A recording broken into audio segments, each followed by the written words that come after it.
Сакам да му го честитам роденденот и да му посекам многу здравје, среќа, а другото само по себе ќе дојде. Повелете.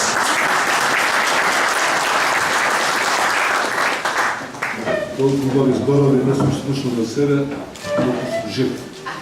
Благодарам сите. Почитувани пријатели, дами и господа, сестри и браќа. Благодарам што ведовте на промоцијата на монографијата посветена на мене и на моето речисти половина век долго делување за македонската кауза. Радосен сум што на мојот роден ден ја промовираме монографијата од авторот мојот долгогодишен пријател Киро Клипровски, кој е и сведок на, би рекол, 90% од моите активности во мојот живот. Можно успешно има насликана монографија за мојот живот и мојата борба за самостојна Македонија, за што многу му благодарам. Многу сум радосен што меѓу нас се наоѓаат и моите најблиски од лозата Јаковлевски и голем број мои пријатели од Зубовце, Гостивар, Тетово, Скопје, Битола, Прилеп, Охрид, ги поздравувам сите. А најповеќе се разбира ветераните на ВМРО да поменем.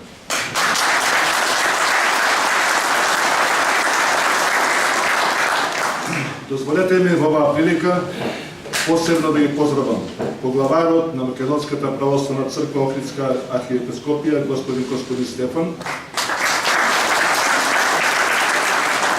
председателот на ВМРО ДПМН господин Христијан Мицкоски.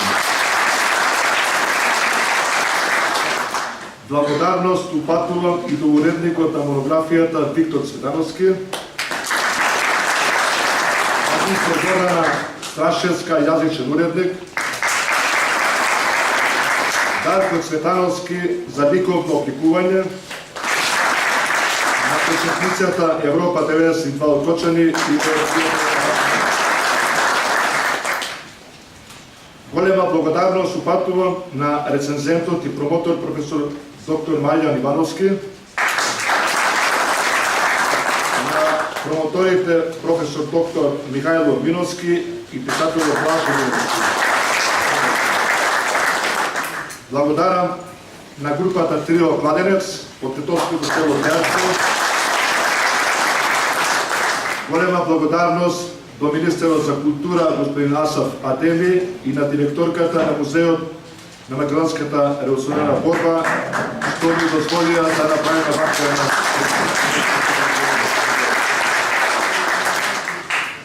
Благодарам и на моите пријатели од индустријската зона Зубовце 1 и 2,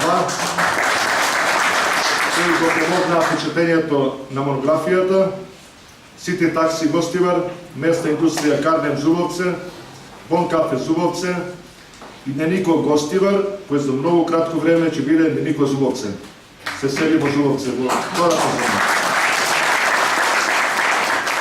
Госум што успеавме во Зубовце да отвориме во единствено село во Македонија 2 економски зони и напаѓа и третата економска зона, и тоа го препорачувам господин председателе, кога ќе седнете на местото каде што ви прилега, да работиме во секое село да има барем по една мини зона. Во Зубовце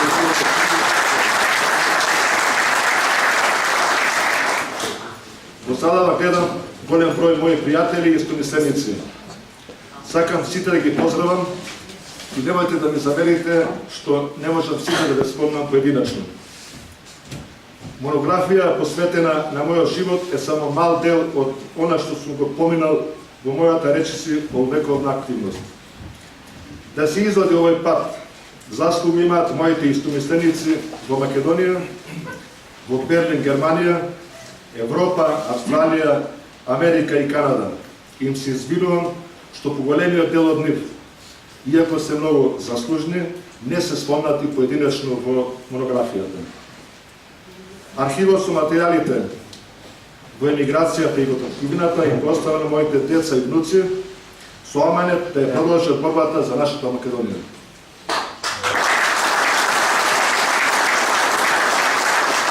Почитувани, Историјата нема да не памети од тоа дали сме носеле брендирана облека и скап телефон. Че не памети по тоа што сме сработиле или тоа што сме пропуштиле да го сработиме за нашата ковина Македонија. Да си биде македонец, значи да се гордееме со нашето име, јазик, култура, историја, со нашите обичаи, традиции, со нашите корени. Да се биде македонец, значи да се негуваат вредностите и традициите на нашите татковци и дедовци. Тие да се пренесуваат на наредните генерации. Поделбите, алчноста и нетолеранцијата не донесуваат до оваа дередже што ни се случува денес. Колку и да се тешки времињата, и политички, и економски, нешто мора да се промени во нашите глави. Потребно не е единство, пред се помеѓу политичките партии. Воспротивно, еден ден ќе биде постарата поговорка што си посеал, тоа ќе жнеш. Поуките од историјата укажуваат дека единствено македонските партии заедно може да извлечат земјата од криза и да се спротивстават на сите активности за разнебитување на земјата. Света должност на секој од нас е да го негува и никогаш да не го забарава аманетот од нашите предци. Божји аманет е да се сака својот род. Тој што нема чувство за својот род, не може да има чувство за друг. И на крај, уште еднаш ви благодарам на сите кои отвоивте време и дојдовте да ја споделите мојата радост за промоција на монографијата Македонија мојот копнеш. Бог да ја благослови Македонија.